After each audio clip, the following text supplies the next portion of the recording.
We talk about just one newsy item that concerns a contributor, a longtime contributor to the Electronic Intifada. Yeah, thanks, Nora. This is very important, I think, to talk about because, as we all know, there is constant and growing repression of anyone who talks about Palestine across the West. And one person who is face to face with that repression right now is Tony Greenstein. I know he's known to many people who are watching. For those who don't know him, he's a 72-year-old grandfather and carer. He is a Jewish socialist activist, writer, and trade unionist. He has a decades long track record of fighting for social justice and equality and opposing racism, fascism, colonialism, and imperialism. And many will know that Tony Greenstein is a longtime contributor to the Electronic Intifada, and he is also the author of Zionism During the Holocaust. He actually appeared on an Electronic Intifada podcast episode in 2022, where he spoke with Nora and Asa about how Zionists collaborated with the Nazis during the Holocaust. And it's actually one of our most viewed Yeah. episodes ever. And that just goes to show how much of a public service Tony has done with his scholarship on this topic. Now, Tony uh, wrote an article that is published by Middle East Monitor, and I want to read some of it because he puts things better than I can. There it is. The penalty for disagreeing with government policy on Palestine is 14 years in prison. And here is what Tony writes. On January 5th, I will go on trial at Kingston Crown Court charged with an offense under Section 12 of the Terrorism Act 2000. This is, of course, in the UK. The maximum penalty if found guilty is 14 years in jail. There are others due to follow me. You might be forgiven for thinking that my offense was preparing a bomb intended for the Israeli embassy. In fact, it was disagreeing with government policy and received opinion. I was arrested on 20 December 2023 by counterterrorism police in a dawn raid under the Terrorism Act 2000. My crime was posting a tweet 1 month previously saying that I supported the Palestinian resistance against the Israeli Defense Forces. The anti-terrorism police are reminiscent of the thought police, ThinkPol, in George Orwell's 1984, who spent their time hunting down thought crime. Britain's equivalent seized my electronic devices, computers, laptop, mobile phone, etc. When I applied to the courts to recover these items, the police justified their retention by saying that they would provide a highly relevant insight into my mind. Then Tony writes, over the past several months, I have been watching with growing professional alarm and personal trepidation what I can only describe as a campaign of political intimidation and persecution of a number of journalists in the UK. The journalists who have been targeted share one thing in common. They report and comment on Israel's actions in Gaza from a critical perspective that judges those actions to be genocidal.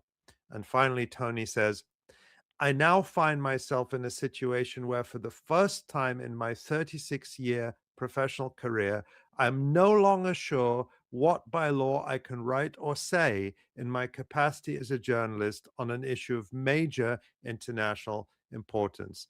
The fact that Hamas was freely elected as the government of Gaza in 2006 is irrelevant. By opposing Israel militarily, they have become terrorists.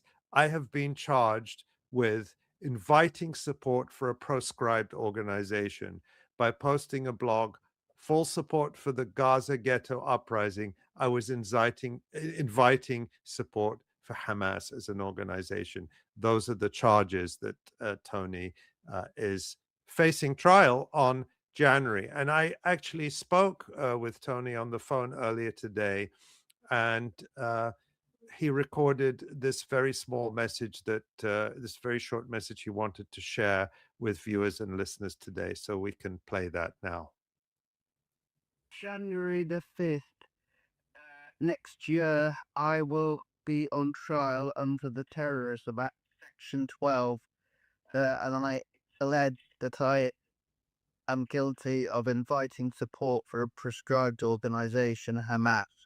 In fact, what I did was say I support October the 7th. It wasn't a question of Hamas, etc.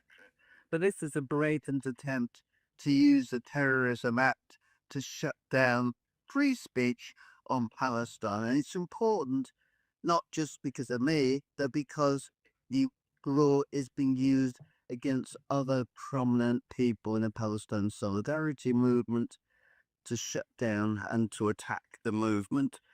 So if I'm convicted, it's more likely others will also be. But if I'm acquitted, then the CPS, Crown Prosecution Service, may drop it altogether. This is quite novel in a way, so it's important that we defeat them at the first opportunity. Thank you.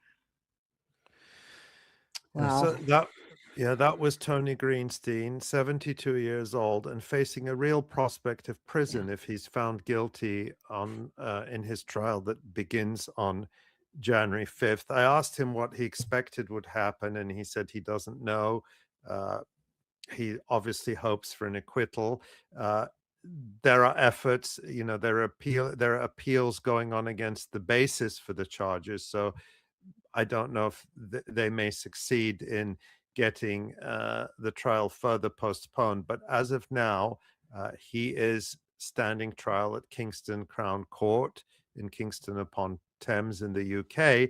And there is a website where you can learn more and learn about the ways that you can support Tony if you want to. And as he makes the point very strongly, this is about defeating the whole campaign of UK government persecution. It's about him, but it's not just about him. And that website is justicefortonygreenstein.org. And there is a rally on Monday, January 5th at 9 a.m. outside Kingston Crown Court, the time his trial is expected to start. And again, his website, justicefortonygreenstein.org, will also have information on his crowdfunder. I believe that's how he's funding his legal defense and other ways that you can support and learn about his case. So solidarity with Tony Greenstein. Absolutely. Yeah. Tony has taught me personally so much about Zionism and the history of its evilness. And so yeah, let's continue to cover this, and in the new year, of course, we'll have updates on Tony's case.